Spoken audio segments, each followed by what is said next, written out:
Bonjour à tous, j'espère que vous allez tous très bien. Il y a de cela 3 mois, je m'apprêtais à mettre en ligne la dernière partie d'une série de 2 zappings sur Black Lives Matter, mouvement que j'observe depuis un peu plus de 6 ans. Mais me voilà prêt aujourd'hui à vous délivrer toute une flopée de vidéos sur le sujet. Pourquoi? Eh bien parce que plusieurs mois d'immersion dans les eaux troubles des médias américains m'ont rendu répugnante l'écoute de nos chaînes grand publics occidentales traitant d'informations d'outre-Atlantique.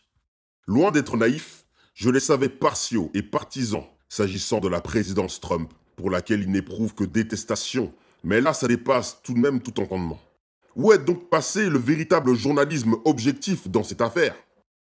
Oui, je vous parle bien de Trump, car l'instrumentalisation politique flagrante de Black Lives Matter en 2020 va de pair avec les enjeux des élections présidentielles américaines qui auront lieu d'ici quelques heures.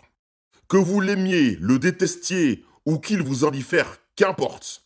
Une seule chose m'intéresse ici, à savoir que le phénomène Trump est un sacré révélateur de l'état des institutions politico-médiatiques américaines, mais aussi européennes. Durant 4 ans, on nous a appris à le détester et à considérer chacun de ses faits et gestes comme mauvais. Je ne dis pas que c'est un symptôme, je dis juste qu'il y a eu beaucoup d'exagérations et de contre-vérités qui ont été dites contre ce personnage. Or, je ne suis pas une personne qui aime le deux poids, deux mesures. Avec Donald Trump, on apprend qu'il est désormais officiellement autorisé de censurer un opposant politique dès lors où les informations qu'il a à transmettre vont à l'encontre du candidat choisi par les médias. Et non seulement par les médias, mais aussi par les GAFA. Plusieurs employés de haut niveau, je pense là par exemple à Twitter, financent la campagne présidentielle du Parti démocrate. Ok, ils en ont le droit, mais je ne savais pas qu'on avait le droit aujourd'hui de censurer des informations compromettantes à l'encontre du candidat Joe Biden. C'est en cela que je dis que le phénomène Trump est très intéressant. Jack Dorsey, le CEO de Twitter, a dû comparaître dernièrement devant le Sénat pour s'expliquer sur cette censure. Et je vous assure qu'il s'est fait rincer, entre autres par le sénateur Ted Cruz, qui lui a demandé qui vous a élu, vous, pour empêcher le 4e plus gros journal des États-Unis, le New York Post, de diffuser son information. Qui vous a élu, vous? Nous sommes dans une époque orwellienne. Au nom de Donald Trump, on peut censurer. Dès qu'il s'agit d'égratigner sa réputation, là, tous les coups sont permis. Twitter a laissé le New York Times balancer ses informations non vérifiées sur les fameux impôts de Donald Trump qui ont fait le tour de nos médias. Donald Trump aurait payé 750 $. Il s'agit non seulement d'informations illégales, mais aussi non vérifiées. Mais c'est pas grave. Tout le monde y croit. C'est comme ça, point barre. Ça égratigne Donald Trump, il faut en parler. Ok, personnellement, moi je me mets à la place de Trump. Je me dis, ok, tous les coups sont permis, il n'y a pas de souci. Mais alors, accepter que de l'autre côté, quand ils ont des choses à balancer, accepter que l'information se diffuse. Eh ben non, Twitter a dit non. Twitter a fait comprendre que ce n'était pas comme ça que ça allait fonctionner, que nous sommes entrés dans l'ère de la censure.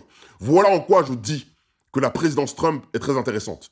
Quand vous regardez Donald Trump, dites-vous que vous regardez une grosse partie de la population américaine qui justement en a marre de ces pratiques, qui justement en a marre de voir une certaine classe politique desservir leurs intérêts. Le message de ceux qui ont élu Donald Trump est clair. Nous avons fait en sorte d'élire un outsider parce qu'on en a marre de cette classe politique. C'est ça le message.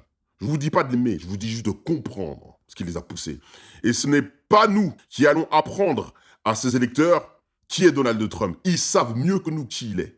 Ils n'ont pas découvert en 2015. Ils n'ont pas découvert en 2016. Donald Trump est connu depuis des décennies aux États-Unis. Ils savent qu'il n'est pas politiquement correct. Ils savent qu'il n'a pas le même phrasé que Barack Obama. Mais ça, ils s'en foutent. Eux, ce qu'ils veulent, c'est quelqu'un qui fait ce qu'il dit. Il faut comprendre un phénomène au lieu de s'hystériser devant.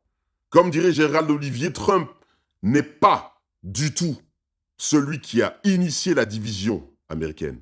C'est un symptôme. C'est un symptôme. Trump n'est pas celui qui a créé la division. Trump est le résultat de la division.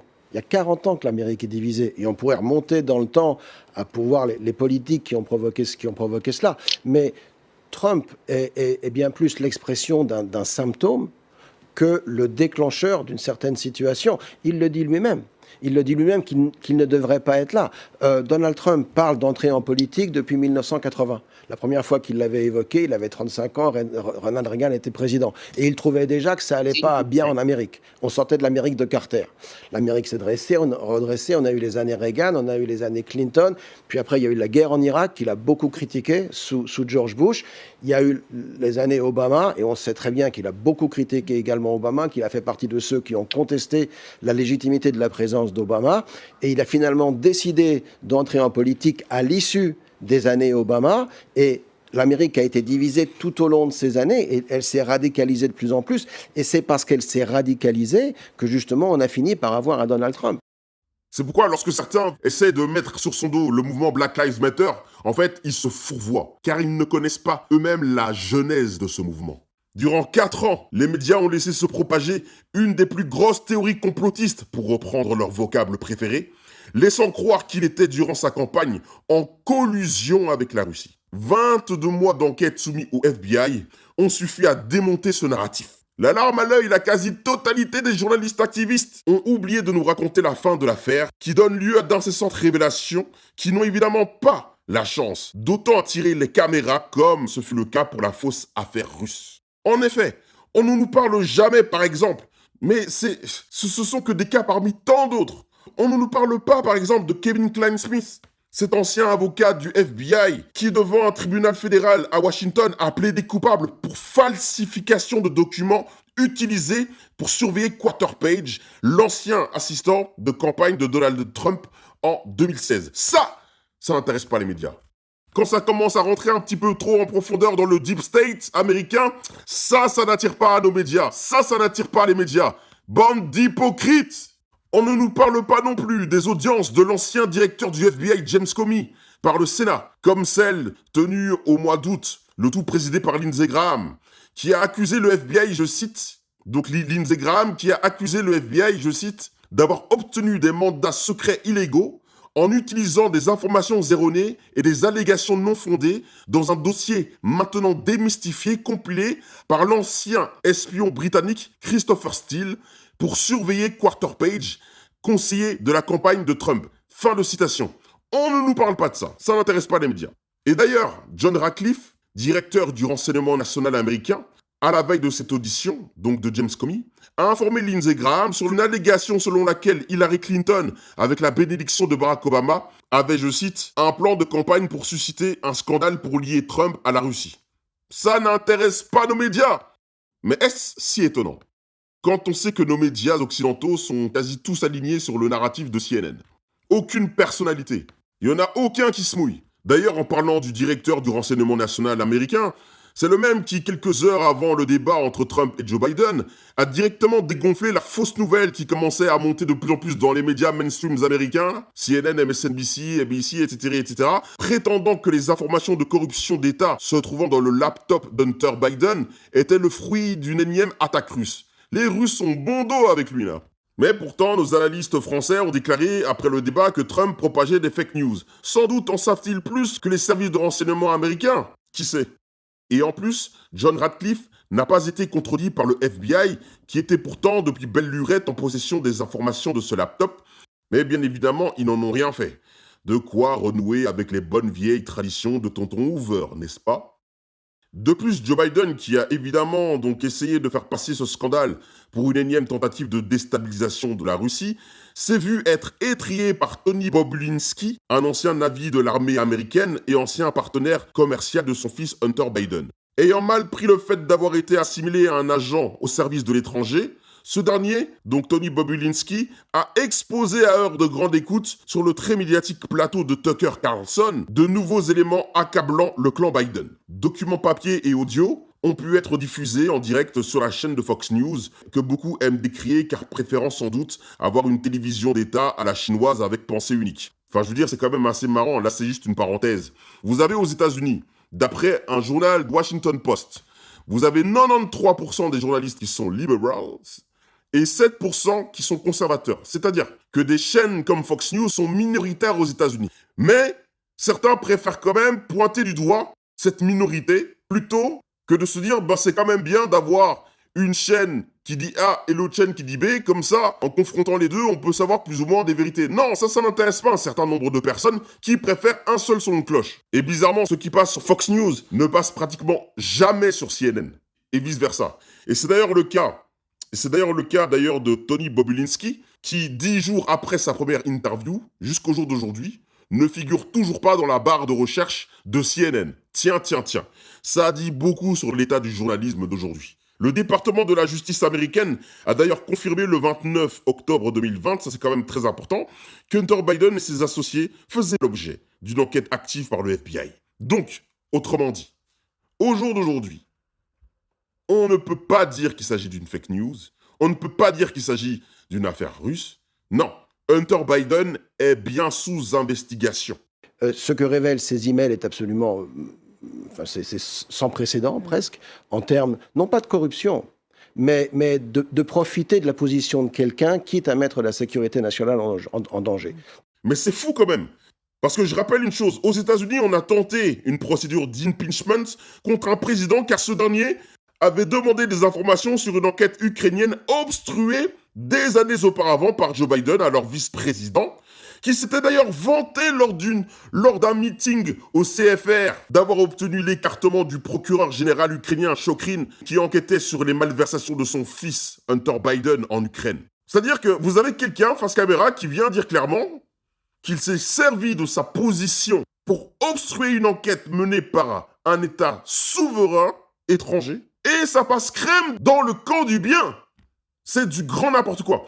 C'est pourquoi je dis que le phénomène Trump est très intéressant parce qu'il révèle ce que nous savions déjà depuis bien longtemps, c'est-à-dire qu'il y a bel et bien un État profond aux États-Unis qui, en réalité, se fiche complètement des affaires de corruption, qui se fiche complètement du racisme même. Vous avez une personne qui s'appelle Joe Biden, qui est un raciste notoire. Je ne savais pas que c'était à ce point-là. Vous verrez. C'est un raciste notoire qui a côtoyé des ségrégationnistes, qui a fait... Mais c'est-à-dire, si Trump avait dit le quart de ce que Joe Biden a déclaré, que ce soit même encore récemment en 2019 et même en 2020, Trump, sa campagne serait finie. Mais non, ça passe. Parce que c'est Joe Biden. Je déteste le deux poids, deux mesures. Je déteste ça. Je déteste ça. Accepter que quelqu'un soit dans la corruption, que quelqu'un mente, que quelqu'un dise face caméra que oui, je me suis servi de mon poste pour obstruer une enquête menée par un pays souverain étranger en échange d'aides financières américaines. Donc accepter tout cela et dire c'est pas grave parce que c'est mon candidat, prouve. Si vous faites partie de ces gens-là, et je me fiche complètement d'être aimé ou pas, parce que si c'était Trump qui avait fait ça, je l'aurais dénoncé aussi, c'est que ce n'est pas le manque de justice qui vous dérange. C'est que ce n'est pas la quête de la vérité qui vous anime, mais simplement un sentiment de partisanerie qui confine un sectarisme aveuglant. C'est pas normal, ça. Voilà tout ce que dit le phénomène Donald Trump. On peut accuser quelqu'un de racisme tout en soutenant un véritable raciste notoire. Vidéo à l'appui. Et qui, pour ceux qui parlent de racisme systémique, a contribué justement à ce prétendu racisme systémique américain. En faisant passer des lois qui encourageaient justement ce racisme systémique auquel beaucoup croient. On peut accuser quelqu'un de corruption et cacher la corruption de son candidat. La corruption avérée de son candidat. Il y a tout sur Internet. Des audios, des vidéos. Il y a tout. Mais non. Mais non. Ça, on s'en fout. C'est pas normal. Deux poids, deux mesures. Le phénomène Trump révèle que le système politico-médiatique ne combattra que ceux qui s'écartent de son idéologie, qui se veut être dominante. Je ne suis pas, encore une fois, je précise, je ne suis pas là en train de défendre l'idéologie de Trump, l'idéologie politique de Trump. Je suis en train de dire ce que traduit l'hystérisation autour de son personnage. Vous savez, avant de lancer le zapping, je tenais vraiment à faire cette longue introduction, histoire de vider un petit peu mon sac et de pousser un petit peu tous ces coups de gueule, parce que pendant 4 ans, j'ai été harcelé à coups de Trump ceci, Trump cela, Trump machin, et t'en as plein qui sont convertis en des espèces d'experts en analyse comportementale et maritale. Regardez, Melania Trump descend les escaliers. Il y a un froid entre eux, elle a sans doute mal digéré telle révélation. Regardez, Melania porte tel vêtement. Oh là là, cela peut vouloir dire telle chose, tel message caché. Oh, regardez, Melania, elle porte tel talon. Cela ne devrait normalement pas se faire. Blablabla. Bla, bla, bla, bla, bla. Je veux dire, à un moment donné, il faut arrêter un peu, hein. Enfin bref, passons à mes zappings maintenant. Pour toutes les raisons que j'ai invoquées, exceptionnellement ici, je ne ferai pas de zapping qui montreront les deux faces du mouvement Black Lives Matter, car vous l'aurez bien compris, j'estime que les médias en font suffisamment assez pour que j'en rajoute une couche. Je ne me contenterai ici que de vous montrer la partie face de la pièce qui passe peu, voire jamais dans les médias, dans nos médias. Je ne dis pas que je vous montrerai la vérité, mais des vérités. Ainsi, vous n'aurez qu'à conjuguer ce que vous voyez tous les jours à la télévision avec ce que vous verrez dans ces zappings, et cela vous donnera une bonne vue d'ensemble de ce qui se passe aux États-Unis avec ce mouvement. Ce sera à vous de vous faire votre propre idée sur la question. Mais attention, vous l'avez bien compris, je ne m'apprête pas à diffuser du politiquement correct. Si vous avez apprécié ce petit coup de gueule, eh bien n'hésitez pas à mettre un like, à relayer. Et si vous appréciez mon travail, n'hésitez pas non plus à le soutenir financièrement. Après 3 mois de traduction de dizaines et dizaines d'heures de vidéos, je vous assure que ça me fera du bien.